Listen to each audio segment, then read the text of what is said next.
In front of me is Tecno Spark Go 2024, and today I would like to show you how you can set up screen lock. First of all, open Settings and scroll down to access Password and Security.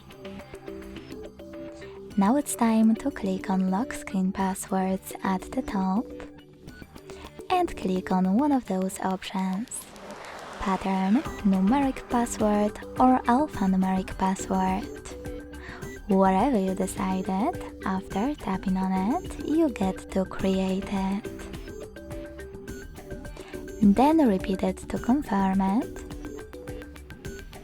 and select Confirm at the bottom right corner. Last but not least, you need to adjust lock screen notifications by selecting one of those options: Show notification content, Show notifications but hide content, or Don't show lock screen notifications. Whatever you decided, when you finished, click Done.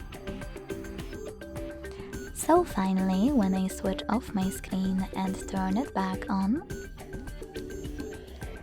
I can set pattern is required. Thanks so much for watching. If you enjoyed this video, leave a like, comment and subscribe. Bye!